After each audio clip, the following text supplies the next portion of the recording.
¿Qué tal? ¿Cómo están? Espero que estén bien. Vamos ahora a hablar sobre otros componentes de hardware, básicamente periféricos. Si ustedes recuerdan el modelo de von Neumann, nosotros ya pasamos por el procesador, ya pasamos por los niveles de memoria, por los buses, y es momento entonces de hablar de periféricos. Como siempre, vamos a intentar analizar el concepto, algunos parámetros fundamentales y algunas peculiaridades de los mismos. De entrada, ¿qué vamos a entender nosotros por periférico? Vean, cualquier componente electrónico físico que al conectarse con una computadora me permita comunicarme con ella. Un medio de almacenamiento externo, un dispositivo de entrada, un dispositivo de salida, todo eso lo podríamos considerar nosotros como periféricos. Bien, podemos dividir entonces, tomando esto, periférico en dos tipos, de entrada y de salida. También podríamos dividirlo o extenderlo a cuatro tipos: periféricos de almacenamiento y otros periféricos. Periféricos de entrada: táctiles, lápices, escáner, ya sea de código de barra o reconocimiento óptico de caracteres, etc. Salida: cualquier tipo de impresora, cualquier tipo de monitor, alguna salida de audio, por ejemplo. Almacenamientos: memorias flash, discos duros externos, discos de estado sólido externos, entre otros. Y otros periféricos, bueno, este otro periférico es bastante interesante porque dependiendo de los autores, le dicen a ustedes que todo aquello que yo conecte a la computadora y se sirva de ella puede ser un periférico. Pero la verdad es que yo prefiero mantener todo aquello que me sirva para comunicarme con ella. Porque hay ejemplos como las luces LED o los ventiladores que utilizo los puertos USB para obtener energía eléctrica, pero que no me comunico con ellos. Hay unas lámparas para teclado, hay unos ventiladores, como he mencionado, hay otros dispositivos que se solo los conecta para estarse cargando, como el celular. Entonces, periférico no son, pero sí los conecto a la máquina. Lo que pasa es que vamos a respetar las opiniones de la mayoría. Bien, comencemos con el teclado. Es un periférico de entrada constituido por una serie de teclas dispuestas de manera estratégica. Tenemos teclas alfanuméricas o teclado principal. Tenemos también teclas de puntuación, teclas especiales. Las teclas especiales son avanzar página, regresar página, inicio, fin, imprimir pantalla. Interesante, hay gente que todavía no conoce que existe la opción de imprimir pantalla. Es una tecla que generalmente dice PRT, SC si está en inglés, o IMP, PNT creo que dice, imprimir pantalla si está en español. Eso lo que permite hacer es una captura de pantalla. Después yo puedo utilizar esa captura en cualquier programa porque queda en el portapapeles del sistema operativo. Teclas de dirección: arriba, abajo, izquierda, derecha, las flechitas. Teclas numéricas: números y signos matemáticos. Y teclas de función: del F1 al F12. Y la función de cada una de estas teclas generalmente depende del sistema operativo y del programa en uso.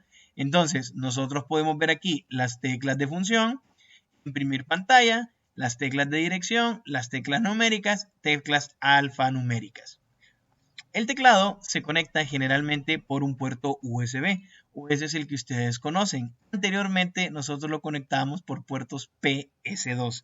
Estos son adaptadores USB a puerto PS2 para computadoras de escritorio. Ya en computadoras portátiles, pues sí, siempre hemos tendido a utilizar los puertos USB. Curiosidades sobre el teclado: ¿quién dispuso el orden de las letras? ¿Quién dijo que eso tenía que ser así? Vean, y es que nosotros estamos acostumbrados a utilizar el teclado QWERTY. Se llama QWERTY esto de aquí, QWERTY. Usted voltea a ver su teclado y se va a dar cuenta que su teclado es QWERTY. Esta disposición de teclas es bastante interesante. ¿De dónde sale? Cuenta la leyenda que se lo debemos a Remington, ¿sí? El que usted cree que utiliza solo para secadoras y productos para el cabello, se dedicaba antes a hacer máquinas de escribir. El problema con las máquinas de escribir es que cuando usted presionaba las teclas muy rápido, se tendían a trabar. Entonces se creó esta disposición de teclado para ralentizar la velocidad de escritura de las personas y poder evitar que se sobrepusiera una tecla sobre otra y que se trabaran. Otros dicen que esta disposición es de esta manera para más bien mejorar la disposición de las letras con respecto a los dedos. pero no es la única disposición que existe. De hecho, le invito a instalar diferentes disposiciones en su dispositivo móvil. Tal vez encuentre uno con la que usted se sienta mucho más cómoda, mucho más cómodo. Tenemos el teclado Quertzu. Bien, no es QWERTY, es Quertzu. La Y queda acá abajo. Es muy diferente. ¿Existen teclados Quertzu? Claro que sí. Es una variante alemana que cambia la Y por la Z y le adaptan las vocales con diéresis. A con diéresis, O con diéresis, U con diéresis. Son esos dos puntitos que están encima de las vocales. Bien, nosotros en castellano solo utilizamos la diéresis con la U, cigüeña, pingüino. En otros idiomas, pues las demás vocales también tienen diéresis. Tenemos el teclado AZERTY, cumple con los estándares de lengua francesa, a diferencia del QWERTY en que la Z y la W están cambiadas. Los dígitos del 0 al 9 se acceden con Shift y sin presionarla accedemos a vocales acentuadas. Nosotros tenemos una sola tilde, nosotros tenemos esta tilde de acá, es la que nosotros conocemos, pero resulta que está esta tilde y también está esta tilde. Y no nos olvidemos de los diéresis. Este es un teclado AZERTY. Aquí están, Shift y 1 al 9 para acceder. Y vean, esta C de aquí se utiliza en portugués, C cedilla, si mal no me acuerdo, ahí me corrigen. Y ustedes pueden ver, aquí podemos ver algunas vocales acentuadas. Vean, y esa es una variante solo para el idioma francés. El teclado Dvorak es una alternativa de QWERTY. El teclado Dvorak se supone que va más acorde a la ergonomía de las manos. Vean, estas son nuestras manos con un teclado Dvorak y este es el porcentaje de uso o cuánto nos cansamos nosotros. Ustedes pueden ver la proporción del trabajo de cada uno de los dedos, es lo que nos muestra esta gráfica. Y nosotros vemos que el trabajo de los dedos con una disposición Dvorak es proporcionalmente más equitativa que con un teclado QWERTY. Hay dedos que se cansan más que otros. Son estudios que se estuvieron haciendo. El teclado Dvorak también existe. Vean, este es un teclado Dvorak como tal. No existe la palabra QWERTY. Y usted lo puede comprar. Puede hacerse con ellos a través de internet. Bien. Vean aquí. Este es un teclado QWERTY. Este es un teclado Dvorak. ¿Creía usted que son las únicas disposiciones de teclado que existen? No, tenemos también por idioma fonético. Tenemos nosotros estos teclados que nos sirven para idiomas. Vean, reconoce usted los caracteres. Esto puede ser bien ruso, puede ser ucraniano, le puede servir. Vean, para escribir en japonés. Teclado mandarín. Teclado turco. Y muchas variaciones. También tenemos incluso teclados sin teclas, que solo es la pantalla táctil. Teclados diseñados para la ergonomía de las manos, vienen separados. Vean, estos teclados fueron muy famosos. También hay teclados que nosotros vamos a acceder a otro tipo de dispositivos.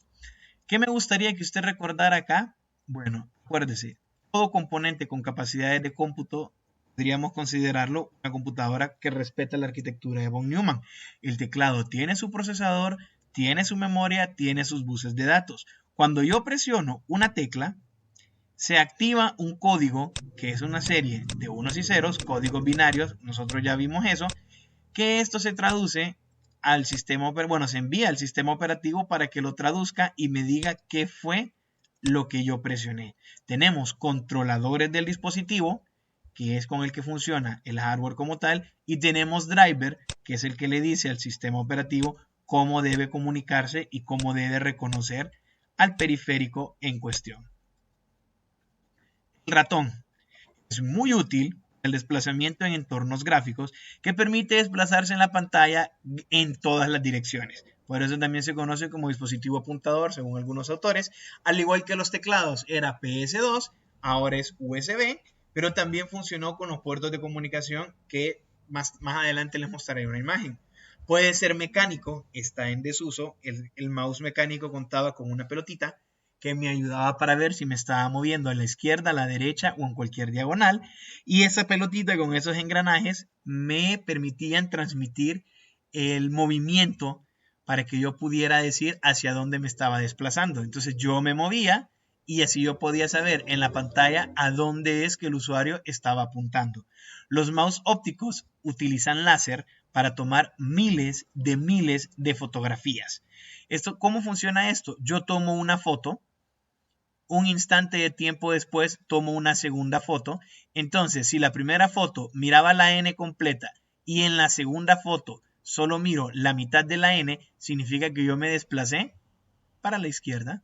Lo mismo si me estoy moviendo a la derecha o en alguna diagonal. Es algo muy interesante cómo compara las fotos, cómo hace el reconocimiento, y por eso es que si usted utiliza el mouse sobre una superficie que permita que no haya reflejo de la luz, pues obviamente ya no le puede servir. También varían del número de botones, y cada una de las funciones de esos botones está dictada por el sistema operativo o los controladores de hardware propiamente del fabricante. Este es un mouse, puerto de comunicación, vean, puerto de comunicación APS2, ahora utilizamos USB. Las acciones comunes que puedo realizar con un mouse: hacer clic, hacer doble clic, soltar, mantener presionado, arrastrar. Y existen ratones para todo tipo de usuarios. Hay algunos diseñados especialmente para diseñadores gráficos, otros para gente que trabaja con diseño web, interfaces UX y X, otros que son para gamers. Por ejemplo, tenemos estos teclados de acá, vean, son teclados para gamers y estos son teclados ya para trabajar. Tienen muchas funciones preestablecidas a las cuales usted puede programar y acceder directamente, y eso ahorra muchísimo tiempo. Vean. Este es un mouse para jugadores de alta precisión, en valor en Amazon. Vean, tengo doble scroll para poder navegar mejor, para poder desplazarme. Fíjense cómo son. Luego viene un mouse que a mí me gusta mucho y que me gustaría de hecho que ustedes, si pudieran, se hicieran con uno. Resulta que hay un problema, los que trabajamos en informática padecemos bastante, que es con el túnel carpiano. Por esa posición en la que nosotros tenemos la mano, que es atípica, no es natural. Es una posición horizontal y luego nosotros tenemos que encorvarnos para agarrar el mouse, y eso ocasiona daño en esta zona. Entonces nosotros cambiamos el mouse horizontal por un mouse vertical. El mouse vertical es ergonómico, permite que no tengamos nosotros que estar en esta postura, sino una postura natural para el brazo, lo que disminuye por mucho, y de verdad se ha comprobado, los padecimientos con el túnel carpiano. No tienen mucho costo. Yo de verdad se los recomiendo, sí los uso y estoy muy satisfecho con ellos. El funcionamiento es el mismo. Es un mouse óptico, toma muchas fotografías por instante de tiempo y depende de dónde yo me haya movido, y tengo varios botones. El universo de los juegos ha causado una revolución tecnológica y año con año las innovaciones en la industria demandan mayor potencia por parte de los ordenadores y también nuevos periféricos para interactuar con universos virtuales, con simuladores y lograr una mejor experiencia de usuario. Por eso es que hay una amplia gama de periféricos para gamers. Tenemos desde teclados, monitores, gafas y accesorios para realidad virtual y aumentada, gamepads, gamepad con mouse, sistemas de audio, headset, sistemas de realidad virtual y aumentada, timones, palancas, pedales. Tenemos incluso asientos con monitores múltiples para que ustedes puedan ver. Este asiento sí se puede, desde mi punto de vista, considerar como un periférico, porque el mismo vibra, le mira la temperatura, hace ciertos movimientos, tiene las bocinas conectadas. Usted puede escanear este asiento desde su computadora. Entonces sí hay una transferencia de datos desde el periférico hacia la computadora, perdón, desde el hardware hacia la computadora. Entonces yo sí lo considero periférico como tal. Estos guantes, por ejemplo, me permiten sentir diferentes presiones y temperaturas en entornos de realidad virtual. Esta pechera me permite sentir presiones, temperatura también, dependiendo de los juegos. Tenemos sistemas inmersivos completamente. Me muevo en esta alfombra y me estoy desplazando en el entorno virtual. Tenemos este tipo de periféricos muy utilizados en marketing. Me sirven para poder ver o para poder capturar o para poder hacer un seguimiento de lo que el usuario está viendo. Entonces es genial porque yo pongo la publicidad, la saco en el mercado y luego hago un estudio. Traigo a personas y pongo a que vean mis afiches. Entonces yo puedo ver ¿Qué fue lo que ellos vieron primero? ¿Qué fue lo que ellos vieron después? ¿Dónde repitieron? Y esto me permite a mí poder mejorar las imágenes de venta para que mi publicidad de verdad sea mejor aprovechada. Hay muchos videos en internet, se los recomiendo. Aquí tenemos un eye tracking hecho en un supermercado para que veamos qué es lo que ven las personas dependiendo del género y otros parámetros, otros datos demográficos, qué es lo que le interesa a la persona. Y eso sirve muchísimo para obtener información. Tenemos otro periférico. Ese de aquí me permite leer las ondas cerebrales. Es como un electroencefalograma que me permite ver qué áreas están siendo estimuladas o no, dependiendo de algún estímulo visual, auditivo o táctil. Para diseñadores gráficos, tenemos también este tipo de periféricos que me permiten dibujar, luego en un software de edición vectorial y gráfica, poder manipular esos dibujos. Estos son de los más básicos, bueno, ni tanto, este ya es pro, hay unos mucho más pequeños, pero digo que es básico porque yo no puedo estar viendo acá lo que estoy dibujando, sino que necesito auxiliarme de un dispositivo de salida como un monitor. En este caso de acá, yo puedo, conectado a mi computadora, perfectamente estar viendo en tiempo real donde yo estoy dibujando. Yo estoy utilizando esta superficie y esta máquina está haciendo el procesamiento de las imágenes. El gabinete, o lo que en algunos lados les dicen CPU, pero que usted y yo sabemos que no es el CPU, se utiliza para proteger y almacenar los elementos básicos de la computadora. Existen diversos factores de forma, existen diversos gabinetes y también existen muchas disposiciones de los teclados y de la parte visual de ellos. Generalmente cuenta con un botón de encendido, es muy raro ver botones de reset. Tienen LEDs para indicar encendido, acceso al disco duro o modo turbo, bahías, que son las partes de salida de las ranuras de expansión. También algunos ya tienen con pantallas que muestran información de algunos de los elementos internos. Generalmente se clasificaban en gabinetes para servidores, en PCs Home Theater, en Barebone y en torres. También hay gabinetes para gamers.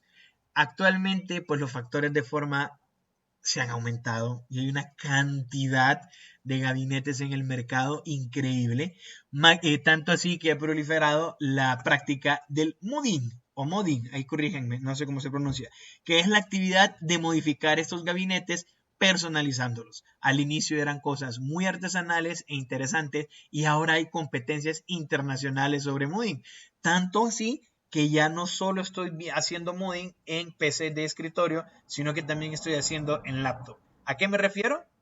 Esto, utilizo cualquier forma para crear un gabinete. Los amantes de la Coca-Cola, vean, utilizo cualquier inspiración para disponer los elementos adentro y me permite jugar con el espacio y con otras técnicas de enfriamiento, de disipación de calor. Miren este gabinete de acá. Tienen formas a cada gusto. Eso es un honor esto fue hecho basado en los Ducati en el juego. Vean, reconocen ustedes eso. Utilizan cualquier espacio en el que yo pueda disponer los elementos de una computadora y lo hacen en un gabinete. Y es bastante interesante. Las competencias, muchas son muy divertidas. Como pueden ver. Esto ya es para laptop. Eso fue un modding hecho a una laptop. Sí se extendió una pantalla para que ustedes vean. Bien. Las webcam me permiten capturar imágenes. Los micrófonos me permiten capturar audio análogo. Fuentes de alimentación. Comúnmente conocida como fuente de poder, es un elemento encargado de otorgar, de transmitir la corriente eléctrica a los elementos de la computadora.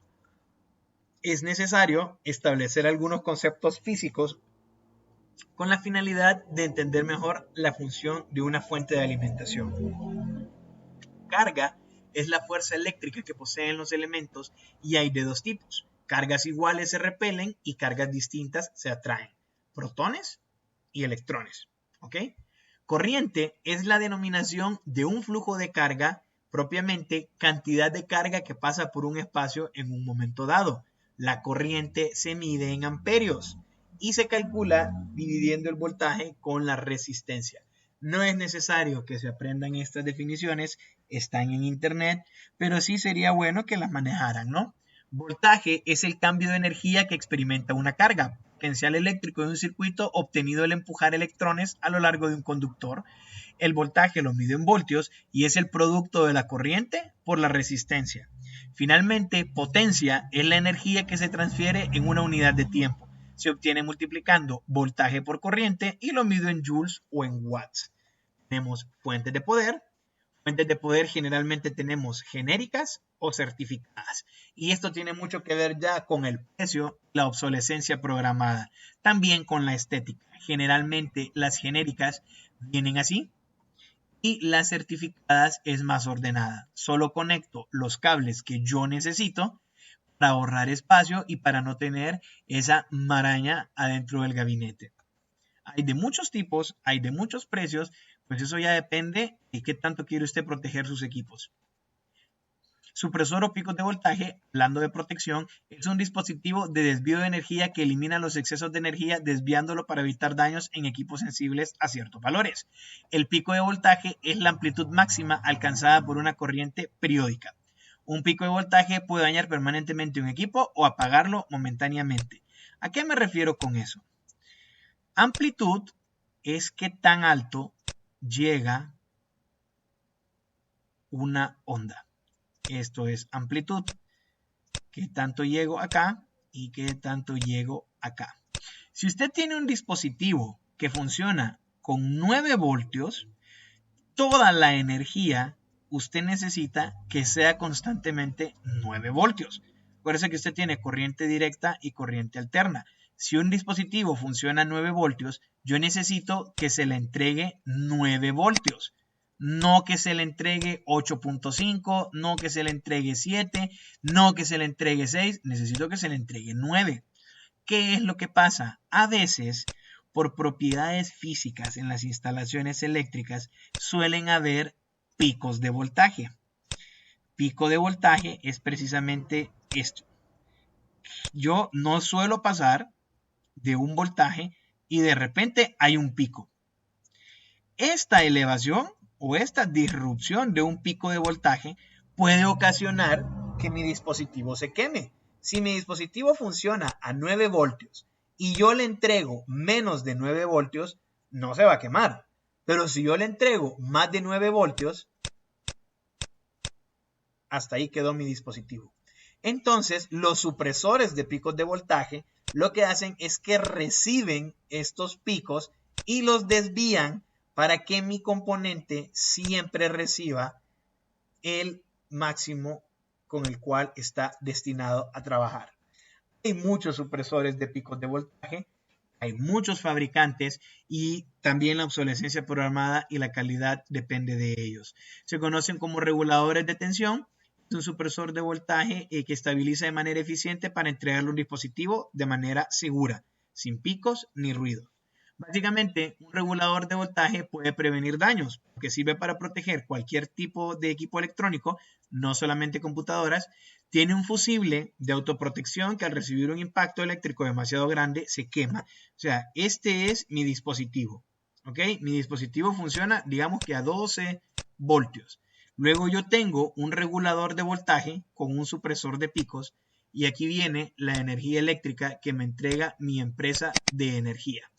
Entonces, hay un transformador, obviamente hay un transformador, y digamos que yo estoy contando con que aquí van a entregarse los 12 voltios, los 12 voltios. De repente hay un pico y aquí no puedo suprimir y en vez de entregar 12 va a entregar 15. Entonces, cuando yo lo que estoy pasando no es 12, sino que es más, hay un fusible, que el fusible se quema y evita que ese voltaje llegue. Se queme el fusible de mi supresor y mi regulador de voltaje, pero protejo el aparato que estoy o el aparato para el cual conecté o destiné, que obviamente tiene mucho más valor económico que el supresor de voltaje. En ocasiones vienen disponibles para proteger línea telefónica. Usted va a ver los puertos jack para conectar la línea telefónica. Los reguladores de voltaje se componen básicamente del botón de encendido, indicadores, ventilación, con 3 terminales, conector RJ11, cable de alimentación. Esto de aquí. Esto aquí es un regulador y supresor de picos de voltaje. Un regulador que me pueda a mí suprimir picos de voltaje es completamente diferente a una batería. o a un UPS. Por sus siglas, fuente de poder ininterrumpida es un dispositivo que contiene baterías y otros elementos que me permiten almacenar energía. Y al haber un fallo de energía o apagón, puedo utilizarla para no perder mi trabajo y darme tiempo para dejar en un estado estable todo mi equipo y poder apagarlo de manera segura. También me permite poder trabajar por un poco más de tiempo si lo que yo estoy haciendo es muy importante.